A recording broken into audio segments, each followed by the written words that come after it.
देखिए, हमको क्या पढ़ना है? बौद्ध धर्म। तो ये बहुत इम्पोर्टेंट है और सबसे अधिक लोकप्रिय होने वाला धर्म है। जैन धर्म से भी अधिक लोकप्रिय हुआ। इसका रीज़न रहा कि इसका नियम जैन धर्म से काफ़ी क्या था, सरल था, आसान था, इसलिए बौद्ध धर्म को लोगों ने अपनाया। तो बौद्ध धर्म के अगर संस्थापक की बात की जाए, किसका बात किया जाए? संस्थापक का बात किया जाए तो को है? गौतम बुद्ध। महात्मा बुद्ध। को है? महात्मा बुद्ध। महात्मा बुद्ध। महात्मा बुद्ध इस धर्म के क्या है? संस्थापक। तो थोड़ा सा महात्मा बुद्ध के बारे में आपको जानना पड़ेगा। जैसे 563, कितना में सर?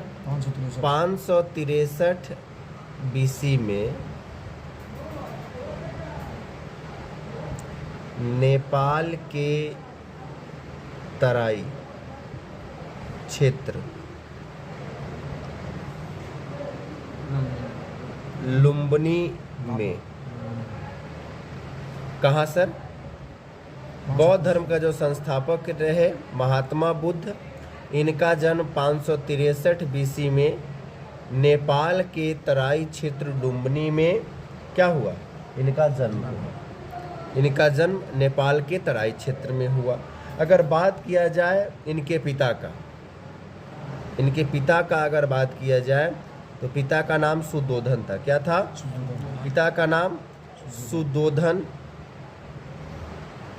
और बात किया जाए माता का नाम, बताइए बताइए बताइए। नहीं नहीं नहीं, कौशल नरेश की थी, माया देवी नाम था। माता का नाम माया देवी। माता का नाम माया देवी। देखिए, महात्मा बुद्ध को जो है इसके प्रिय शिष्य का बात करें तो प्रिय शिष्य का नाम था आनंद। क्या था? आनंद। अब देखिए, आप यहाँ से अब इम्पोर्टेंट चीज़ समझेंगे। महात्मा बुद्ध का शादी वादी हो गया। 29 वर्ष की अवस्था में महात्मा बुद्ध अपने घर का त्याग किए। 29 वर्ष में अपने गृह का क्या कर दिए? त्याग कर दिए। क्या कर दिए? त्याग कर दिए। जब 29 वर्ष में इन्होंने अपने घर को त्यागा तो इस घटना को कहा जाता है महाभिनिष्क्रमण।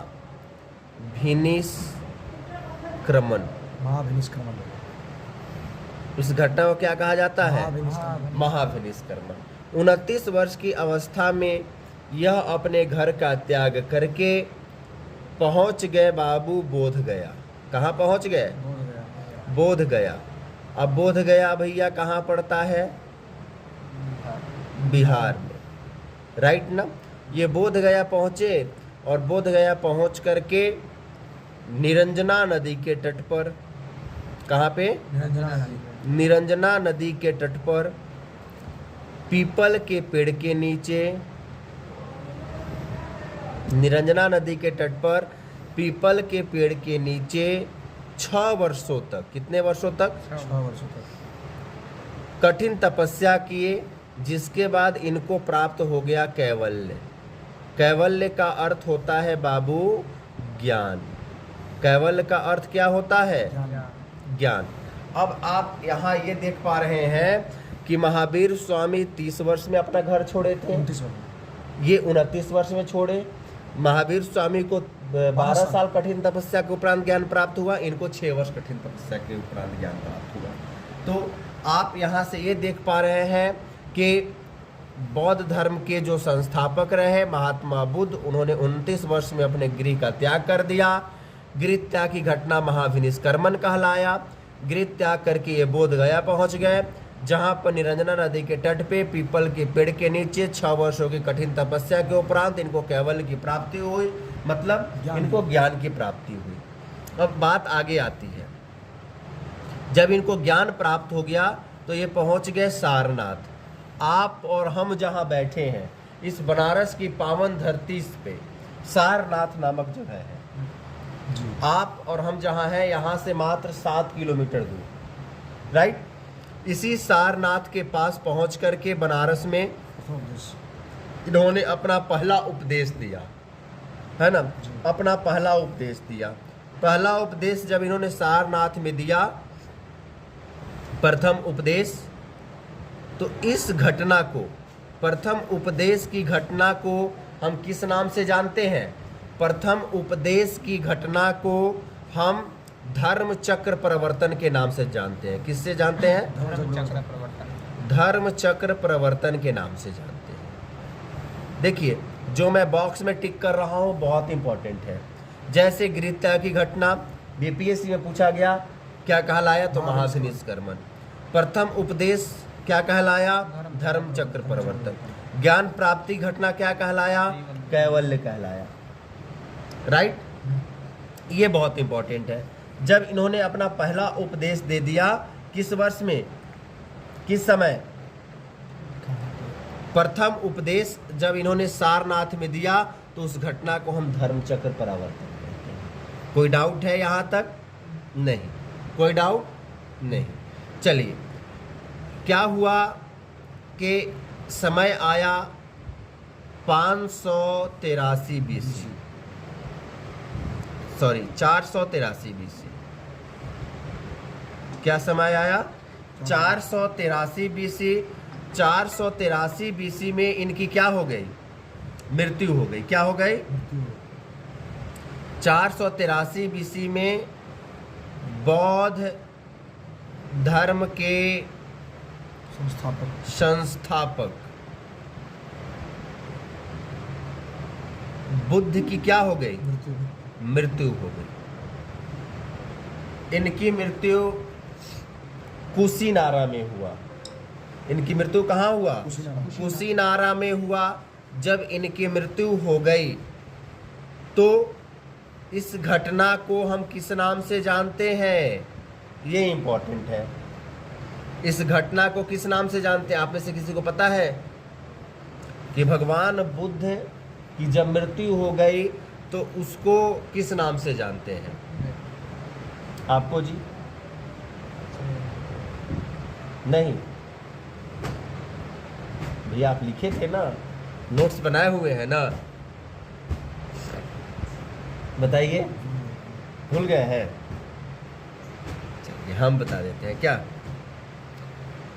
महापरिनिर्वाण। महापरिनिर्वाण। महापरिनिर्वाण का अर्थ होता है, महापरिनिर्वाण का अर्थ होता है जीवन और मृत्यु के चक्र से मुक्त होना। सर, यूपीएससी एक क्वेश्चन पूछा कोटेशन में, आपके इंडिया का सबसे टफेस्ट एग्जाम है, 2015 में क्वेश्चन पूछा है। बौद्ध धर्म के संस्थापक रहे महात्मा बुद्ध की जब मृत्यु हो गई, तो उस घटना को महापरिनिर्वाण के नाम से जानते हैं। महापरिनिर्वाण का अर्थ होता है जीवन और मृत्यु के चक्र से मुक्त हो जाना। राइट। अब आप यहाँ ये देखेंगे कि बौद्ध धर्म में त्रिरत्न की बात की गई है। बौद्ध धर्म में किसकी बात की गई है? त्रिरत्न की बात की गई है। और त्रिरत्न में क्या है? बौद्ध, बौद्ध, ये त्रिरत्न है। त्रिपिटक तो अलग है, वो मैं बताऊंगा। त्रिरत्न में बौद्ध, संघ, धम्म, है ना? बौद्धम शरणम गच्छामि, संघम शरणम गच्छामि, धम्मम शरणम गच्छामि। बौद्ध यानी बुद्ध के शरण में जाओ, संघ, संघ के शरण में जाओ, धम्म, धम्म की शरण में जाओ। बौद्धम शरणम गच्छामि, धम्मम शरणम गच्छामि, संघम शरणम गच्छामि। राइट।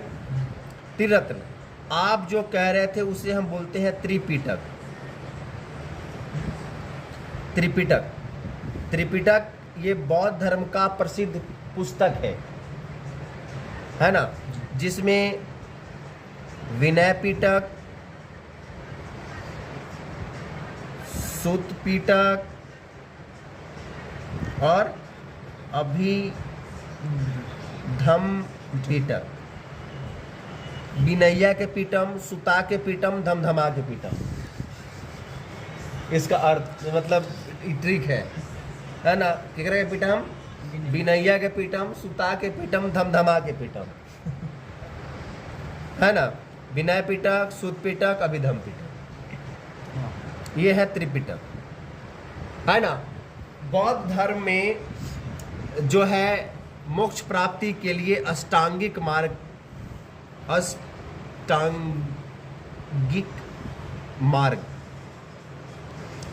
दिया गया।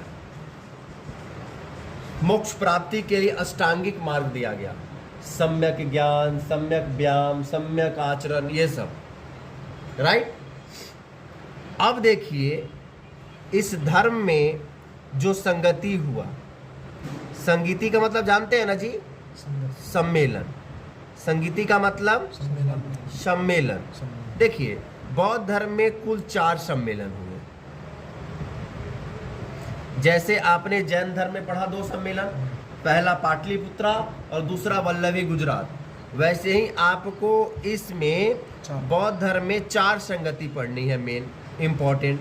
आइए हम एक एक करके देखते हैं। पहले संगति की बात करें, प्रथम बौद्ध संगीति।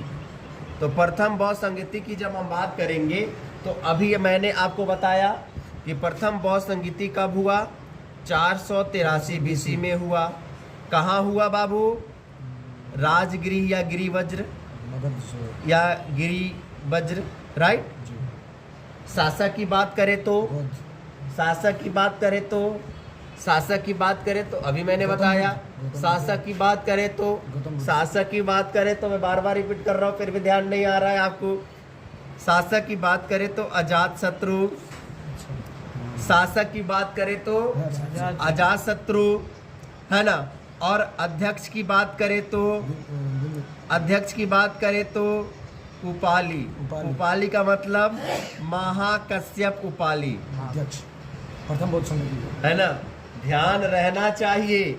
अब देखिए प्रथम बौद्ध संगति 483 BC, राजगिरी या गिरिवज्र, अजातशत्रु, अध्यक्ष महाकश्यप उपाली। अजातशत्रु शासक है। क्या है? शासक है। ये आहे समय, है ना, और ये है स्थान, है ना, और ये महाराज हैं अध्यक्ष। इसी में प्रथम बौद्ध संगति में ही विनय पिटक और सूत पिटक दोनों को लिखा गया था। प्रथम बौद्ध संगति में ही विनय पिटक और सूत पिटक दोनों को लिखा गया था। महाकश्यप उपाली और आनंद के द्वारा प्रथम बौद्ध संगति में विनय पिटक और सूत पिटक की रचना की गई थी। कोई डाउट? अब आइए दूसरा बौद्ध संगीति। तो दूसरा बौद्ध संगति 383 BC। ओके, वेरी गुड, ये समय हो गया। स्थान अभी बताया, स्थान अरे भैया नहीं, वैशाली।